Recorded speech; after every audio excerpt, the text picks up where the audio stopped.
Robby's World, episode 19, coming in hot. Lots going on today. I almost forgot we had this one, but Martin reminded me that I have my boy Casey Gerlach from PinUp Presents on the show tonight. So, Martin, thank you, and Casey, welcome. How you doing, my brother? I'm doing great. Thank you very much for having me. I'm stoked to be on. Yeah, I appreciate it, man. This came together pretty quick, so I know you were working today, your day job. So what is that? I work at the Eric's Deli in Redwood City. I'm the manager there. Funny. That's good to know because I want to open up a deli and I'm looking for experienced people. It's going to be like a rock and roll deli, and because we're all musicians, so we need to talk. That's pretty good. That'd be really tight. Yeah, dude, let's definitely collab on that, dude. Let's go. And then I want you to shout out your fiance. Congratulations, by the way. Oh, thank you very much. We might just spend half of this episode talking about love and commitment and how to build a strong relationship and the music scene. But yeah, shout her out, and we want to follow her streaming. Yeah. Is it Twitch, I'm assuming? So yeah, give some love to her. Yeah, her name is Shelby Osage. Love her to death. She's a streamer, and she was very nice to let me use her station. Her stream handle is the Wing Leader on Twitch. Okay, dope. So yeah, she plays a lot of Apex, a lot of Fallout 76, but yeah, she's a good time. Yeah, it makes you look so legit, dude. Oh yeah, exactly.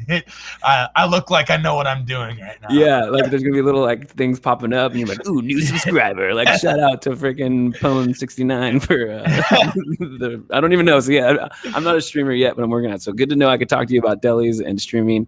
But dude, the music scene, like I wanted to get you on here. I saw you post something on Jared Stossel's. He was a guest, and we've been on each other's podcasts back and forth. But let's just hop into this because this is the reason why I wanted to talk to you, and then we can expand on this and then talk a little bit about your life, your band, of course, and then what it was like before the pandemic, what it was like during the pandemic, and then what we were really going to be focusing on, music scene and trying to build that community back up after the pandemic.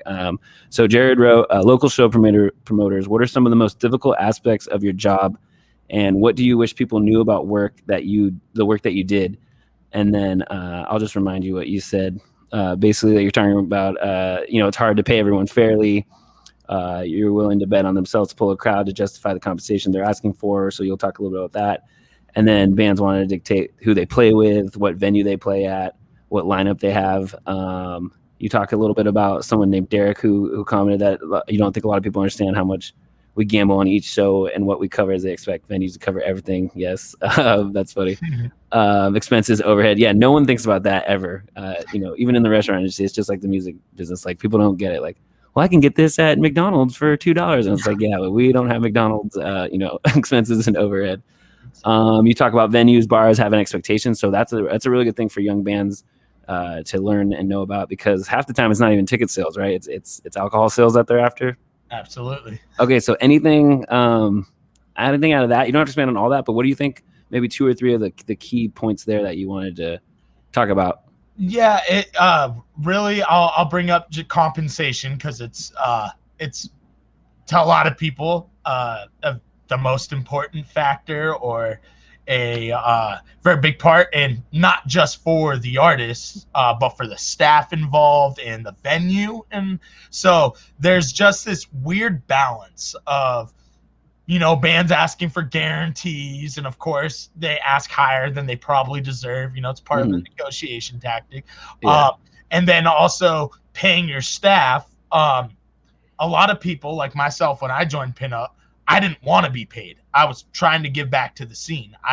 Unless Joel forced me to take money, I never did at the beginning. Yeah. Then I got the job at the X Bar as a booker. I was like, okay, I can do this, and that's some value. Now you can talk. Yeah, exactly. Now I can, do a bit more because I get paid by the venue, and it doesn't take away from the company I'm trying to help build, or my staff that's working under me. I'm able to pay them through the door, and then also pay bands, especially bands that draw well. You need to reward them, kind of thing. So, because you want to build that relationship. And you said something key there. Your staff at the X Bar, which is a little different than what PinUp used to do, because when I was working with PinUp and for PinUp, and you almost got PinUp tattooed across our heads at one point when we were building that in Andrew's backyard. But Yeah, we never had like in-house, like a home turf. We always were so close to getting that in, and then things just get shut down left and right, and there's a whole other chapter that we can go into with what I'm there. So your staff at the X Bar, which gives PinUp the leg up in that relationship, so that brings the value. So you get paid through X Bar, and then you're also helping out PinUp on that end as well. Yeah, that's correct. So but people got to come through the door and drink and have a good time. Yeah, exactly. So like for me, like the X Bar pays me. They don't pay my staff. They don't pay anything else. Okay, they pay you to put on the show or fill the room or whatever. Exactly. And then you go hire the promoters and the staff and the sound and. Yeah, exactly. Like if it's like I bring in outside promoters that do shows and they can staff the show. I have a few different options, just depending. Gotcha. But they got to deal with you because you're the gatekeeper there. Yeah, exactly. So like basically we do have our own sound guys at the show, unless people want to bring their own system in, just because we don't want anything to be broken or stolen. So that's one thing that I'm like, hey, you either need to use our house sound guy or bring your own equipment kind of thing. But different production companies or bookers, some people don't even have staff, so they'll basically hire the PinUp staff, and then anything that to put on the show, but it's not a PinUp show or whatever. Exactly. And then for me, it's all coming back to me now. Right? And then I'm gonna get underneath the table and start shaking pretty soon. But and then everything that I book is a PinUp show, basically. So if I book the bands, it's just automatically a PinUp show. If other promoters come in, it's their own show, and it's just an X Bar / that show. Gotcha. And so you manage the calendar and everything and the emails. You're the booking. You're the go-to guy, huh? I do. Yeah, I have my own PinUp email, and I have my own or not my own X Bar email, but they make me But that's you manage that. How did you get involved with PinUp, and then how did you get involved with the X Bar, and how long ago? And like, what were you doing? Like, I mean, were you in high school or middle school when 5 characters was around, or like? No. I did play PinUp shows when I was in high school for sure, but how I got involved in the working side, I want to say 2014, maybe it's kind of a blur. 2014, 2015, maybe. I feel like that's right when I kind of left the scene, because we were like traveling, doing like this whole college battle thing. I don't even know if you know about that. We were buying back textbooks and shit, and then we were trying to figure out what the next PinUp. And then, like my band 5 characters kind of dropped off, and then I was trying to open a restaurant. That was 2014, and then Joel kind of took over, and then I knew he had you and a few other guys. So I was like, oh, this is cool. So that's kind of cool. Like, I just missed you. But, yeah. Okay, so I got the timeline. So 2014, you get involved. Yeah, so I was in a tech death band called Behold the Desecration. I was a guitarist. Okay, I remember that. Yeah, we played with you guys before, and my old band did too, but we won't talk about that. Was it like a pop band, or was it like no? It was a metal. It was like a death metalcore band. It was a weird, like, not death. Some songs were like death metal, and then some songs were like metalcore. It was weird. You'll tell me about this after. It's so funny that people are like I think I was watching Joel Cupcake, obviously PinUp. Yeah. He was interviewing Darius from Spite, and like Darius wouldn't mention his old bands. Like, it's just so funny how like people are embarrassed. Amolograma.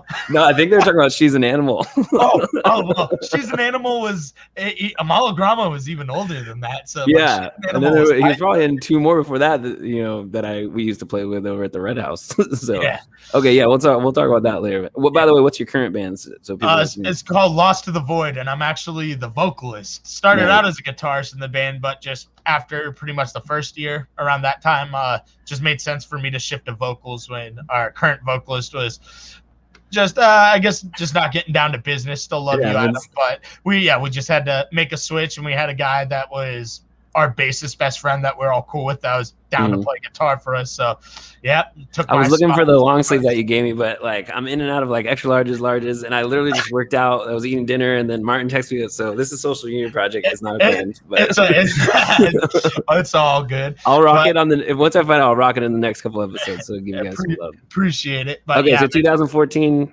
I was in Behold the Desecration, and my buddy David Forrester, before he launched the SoCal PinUp branch. Okay, cool. Yeah, I'm friends with him online.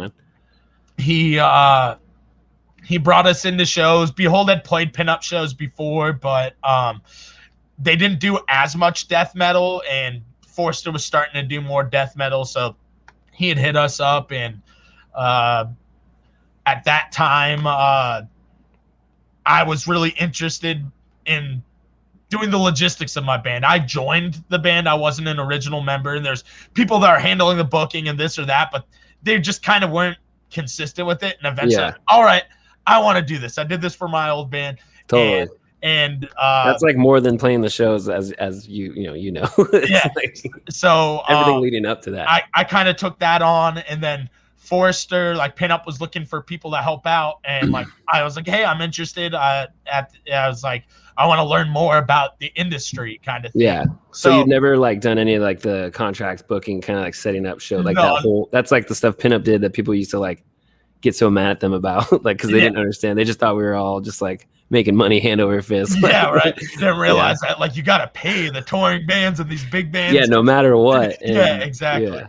And but yeah, so I got brought on originally as a street team member, and just doing flyering around and whatnot. That's cool. I kept telling Forrester like, hey, like I want to do more, and then I started working, you know, the door at shows, doing security sometimes, and then I kept telling Joel and like bugging him like, hey, like I really think I could do this booking thing. I've been playing in the scene for decades. I know a lot of bands. I think we can capitalize on death metal, because that's my forte.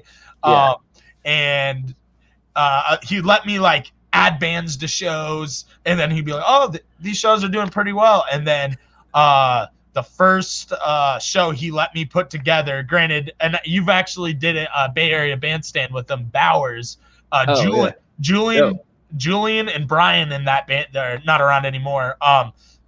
Julian was my vocalist for this band, Behold the Desecration, and Brian was the bassist. So Julian wanted a birthday show for Bowers, so I got him a date at O'Malley's, and he basically Julian did all the legwork finding all the bands, really. But nice. The show was our. But you had that connection, you know, and you're networking, and people work hard for people they like. So that's cool. So Joel gave me that date, and then at that time, that was our best alcohol sales that we ever had at an O'Malley show. Nice. Drunk Joel just like grabs me and brings me in. He's like, I'm sorry I haven't let you do this earlier, but I want you to start booking now. Joel's got to run the show a little bit. You know, he's got to shake the hands, kiss the babies. He can't be taking all the spotlight. And also, like, he had to, like, you know, like, people join the team and realize it's not as glamorous. Oh, you won't even, dude. You don't even know, man. Yeah, so you probably do, but like, but so they join and quit, and I think you kind of, you know, it's the PinUp army, man. Yeah, it shapes you. A little reserved to let me start booking and whatnot. And, that's awesome. After that show, he was like, okay, you have one X-Bar show a month and one O'Malley show a month, and then, like, you know, as you're saying, members come and go. There was a time where I was booking every Friday and Saturday at O'Malley's because we were an in-house company there. And then like several dates at the X Bar a month until we got like the team back. So cool. I very quickly like climbed the ranks where he's like, well, I guess you're my right-hand man now because Forrester moved to SoCal, and then Okay, cool. What's going on with the SoCal like arm of stuff? And then I know you guys just have like, you know, growing connections throughout the country and the management stuff and all that, but you're not involved in that. You're more booking. I have nothing to do with the Southern California branch, and I have nothing to do with the artist management. I'm like 90% just X-Bar, and I'll help book other bands, or I'll help work other shows if I can. But with me working for the X-Bar, that's got to be my main focus. Yeah, so, and that's a good home base. You know, people used to like look down on the X-Bar, and you guys are trying your best to like save face. And then the pandemic hit, and now people are begging for shows. So I love that the X-Bar is back. Like, you want to talk a little about that? 100%. Like I've been saying it because like I knew that the owners were telling me like, we're gonna make it through the pandemic. This is gonna be fine. Not that I wanted any venues to close down. I hate that because I care about the scene first and foremost. 100. But I definitely knew that with a lot of venues closing down, bands and promoters that used to turn their nose up to the X-Bar, it's like you don't have as many options now. And you don't know what you got till it's gone. And exactly. And the good thing is And I know you played there when we played with you for the Brian Shields show. Yeah. Beginning of 2020. The X Bar's come a long way. They've moved the stage. They raised it. There's a truss rod with lights now. They've invested in some soundproofing, and there's a patio area now, so people can bring drinks outside. Off that back area where bands and stuff were? So the door that used to enter? Yeah, the door you used to enter. You know how you enter through the bowling alley now? It's still going to be that way. Okay. But yeah, that door you used to enter, there's a patio area now. Okay. So the X Bar has been willing to invest and improve the venue. Obviously, they can't change everything all overnight. You don't have and you don't even want to. It's like getting bad Yelp reviews. You just gotta like keep going. Like, yeah, exactly. You know what I mean? So no, they've. I've been very appreciative of them over time. Like, okay, what's the next thing we can do to make this venue better? Because their bread and butter is the bowling alley and their own bar, or it's just that one bar. But it's food, it's alcohol, it's the bowling alley, and I'm sure they got some relief funds that they had to put towards that potentially, or they just invested. But it's all just like crazy what this pandemic forced people to do, and then also what also gave them the opportunity to do. I say this all the time, like some of the stuff that's going to be happening at Breakers pretty soon, even just how we're trying to survive. Like we're a quick service restaurant right now, like we're not serving like. It's survival mode, but it's like adapt and or die. And now it's like, places can kind of thrive. So it's good to hear that you guys had the confidence and made it through and all that good stuff. Is there anything else in that reply or that you think people absolutely need to know about life as a promoter? And then I want to talk a little bit about like how people get shows and what they can do to kind of bring value to the scene, bring value to promoters, like, and not put it all on you guys to, pack a house. Cause it's really not your responsibility. You can try as much as you want, but you're only going to get what you put in. I'll run in real quick. Promoters understand that the venue itself cares more about alcohol sales and how many tickets you sold and like covered things. So be understanding when the owners are like, hey, I don't know about bringing this promoter back, because they look at the alcohol sales regardless how many people. Because that's where they make their money. I mean, you make. Yeah. A bottle of Grey Goose costs you what, like $10, but it's like one drink and you can get like 30. I don't know. It's been a while since I bartended, but yeah, man, it's alcohol makes the freaking world go around, which is unfortunate. But that it is what it is. That's what they're there to sell. And for bands, be flexible. Understand, especially when there's traveling bands that aren't necessarily big. We call it the old punk rock show trade of, I want to have a local opener and a local closer unless there's a big traveling headliner. Yeah, but then you wouldn't be taking the risk anyway. Having a local headliner and a local opener, that way you have people from the beginning and you have people at the end, and you have those traveling bands in the middle. Yeah, you do that for them, network with those bands, and I always try to book cohesive bands that like it makes sense to. Totally. That way, when you want to travel to their area, you then have a band you can hit up and be like, hey, do you want to headline or open this show for me? Show trading was like the best for us. Like we used to go San Jose, the freaking, middle of nowhere, 209, and then we'd come back to 650. Like, we would just play areas, but we would swap, and having PinUp to support that and teach that is great. Yeah. Try to think about the whole scene, and also not just your local scene, but the bands that are coming in too, how you can show them a good show in your area so they in turn can do that for you. Yeah. Why do you think more bands don't do that? You think it's like an ego thing or just like ignorance thing or what? Yeah, I just think that there's I don't want to point any fingers because most bands are pretty cool about this, but there are a lot of bands that really try to dictate like, oh, we want to play. Of course, everyone wants to play the middle of the show. That's everything. But if you're a bigger local band, headline the show. Understand that. And also, guess what? Bands that do that kind of stuff, that headline shows, those are usually the bands, and we know we'll bring a lot of people. Those are usually the bands we consider to open up when we have national packages at bigger shows. So kind of do your part if you're at that level, hey, we're a big local band. It's a slow process, unfortunately, but everyone wants everything so quick. Exactly. I always was curious though, because even when we were doing this, I would go down to LA when we would be like filling calls or meeting with people. LA like shows did something weird where like they book like the openers almost as the headline. It was like really weird where they're like the headliner actually plays third. like, do you know about those formulas? And how come that's not really like a NorCal thing or what? Well, I mean, there's people that try to push that mentality or structure to shows. For me, I'm not about it. Like, I'm a musician first, promoter second. I think I have a pretty good, even understanding of what's fair for both sides. To build the show and make it successful versus trying to do this basically just blunt.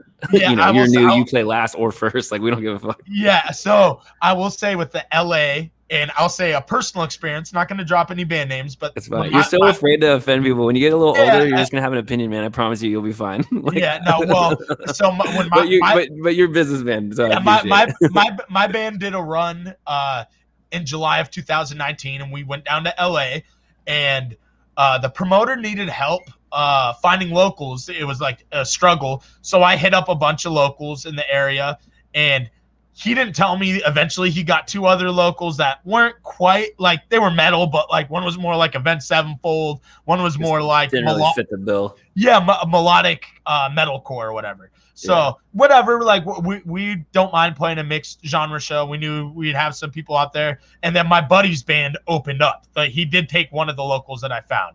So the way the show was structured, it was supposed to be the local opener,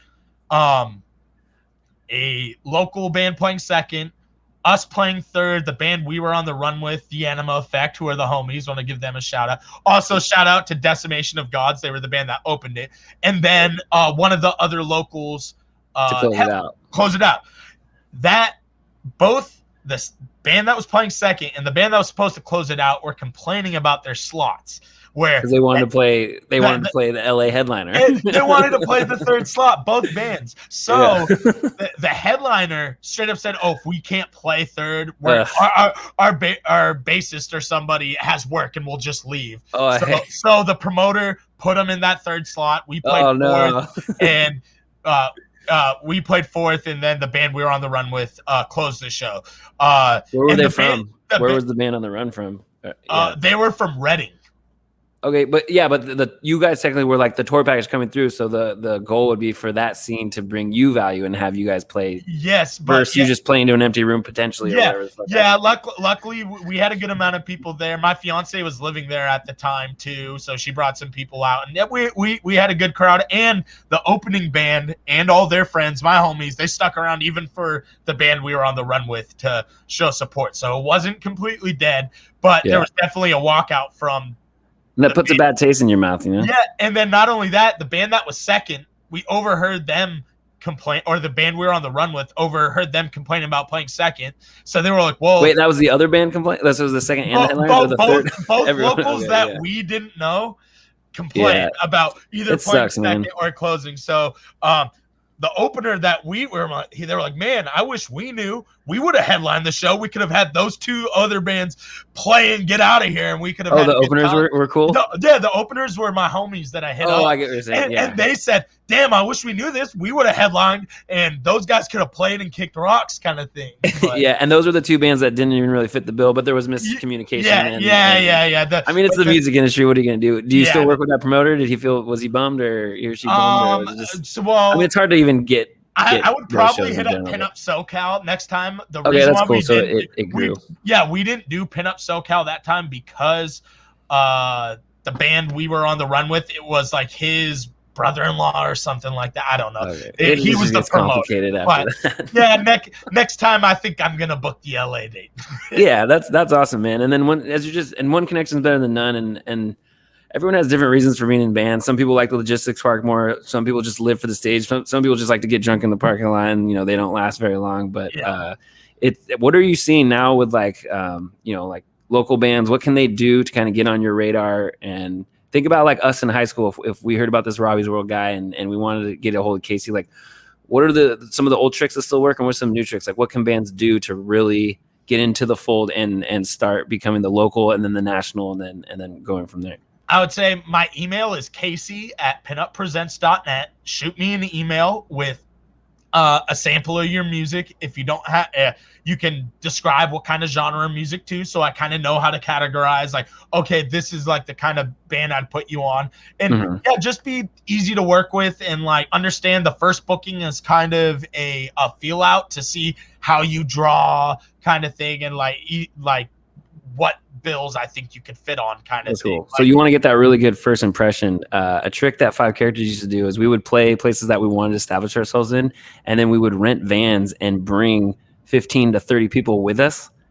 And then we'd never have to do that again, because the promoter was like so stoked that this new band just brought 30 kids. So it was worth kind of the investment. And if you can negotiate a guarantee, it kind of pays for itself. So it's like the snake feeding itself the tail.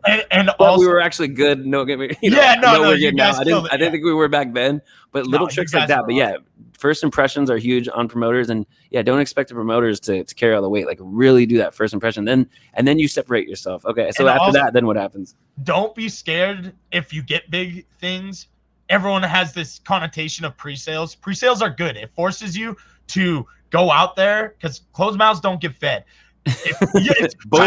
Just like you secure your own draw by hitting up people with tickets, then you know at least those people are coming to your show. People are invested in you. You're invested in yourselves. Now PinUp's invested in you, or whatever venue, you know. But don't do the pay-to-play stuff. That's not what pre-sales no pay-to-play. I used to have to explain that over and over. Yeah, it's like, no, we're not. Kids would want to play with Lionheart, and I was like, pre-sales. Like, we don't pay-to-play. It's like, oh my god, but you're trying to skip over all these bands that have been in the ranks this whole time. It's not like, hey, you have to sell these many tickets. Just the more you sell, the better. And guess what? If we cover expenses, the local bands get paid too. That like, got to reward them with it. Why do you think people don't like the pre-sale thing? Do you think it is the one-on-one and the asking and the salesmanship of that? A lot of people have this weird idea that, oh, it's on the promoters to bring out people. Let me tell you, people don't come out to shows because, oh, this guy's putting on or that. They care about the bands. That's true. You have to, and I think they have a misconception of, like you said, the difference between pay to play and pre-sales kind of thing. And a lot of people just don't want to do that work. They don't want to like knock on doors or hit people up with messages, for sure. Yeah, it's the fear of rejection. But I'm in sales, and I've been more of an extrovert my whole life. So I'm just learning to get those no's quick. Oh, you don't want to come on my show? Next person. Exactly. Yeah, and when you find those people who hustle in the scene, like, it does make a difference. I think that's how I met Kevin Burr. Is that his name?